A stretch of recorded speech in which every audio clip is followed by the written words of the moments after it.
I learned everything on this block. Again, reiterated where we at. We are on 6 Mile. What's the memory that you remember from running up and down these streets when you were young? Like a big memory. It used to be on this called Bradford Street right here. Okay. We was walking we was real, like we was mad young. Well, one memory is my big brother caught me selling crack at the corner store when I was in fucking 5th grade. How old is it? Huh? How old is 5th grade? 5th grade, I was, I believe 9. Oh, you was a baby. Yeah, the thing is, I found somebody's sack and paused, and I was just trying to sell it. My big brother came up to her. Somebody told him.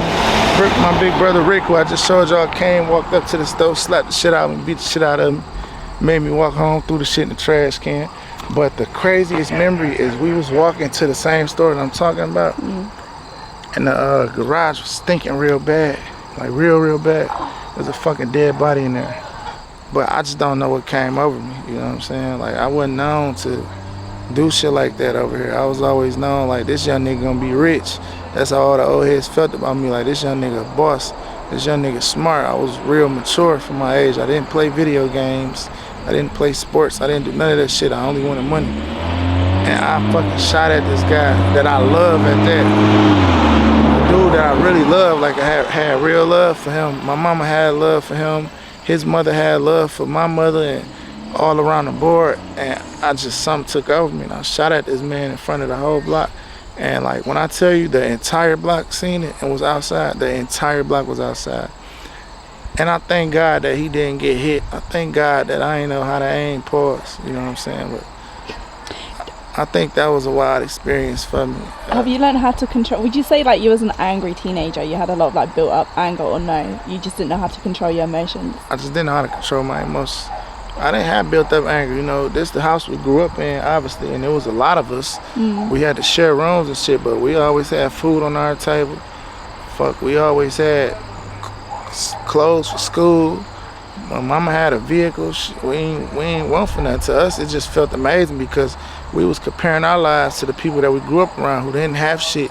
You know, my mama used to feed a lot of people. You heard, a lot of people relied on our household to come and eat dinner or come and eat breakfast, or during the holidays, you know, before I became a Muslim, when we were celebrating we were celebrating Christmas back in the day.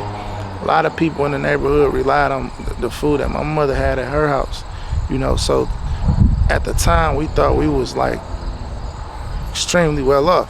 We wasn't paying attention to the fact that there was 9 people living in a 4-bedroom house, and we had mice and roaches. Those shits was regular to us. Like, we see mice and roaches, and then it didn't mean nothing to us.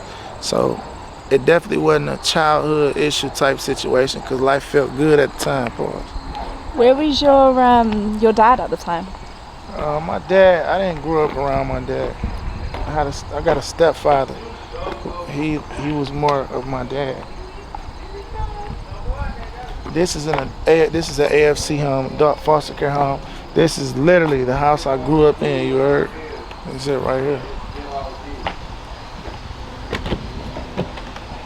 So if you see, like, a lot of these guys got disabilities, whether they mental or physical. We don't get no funding. We don't got no city funding, no state funding. We're not an NGO.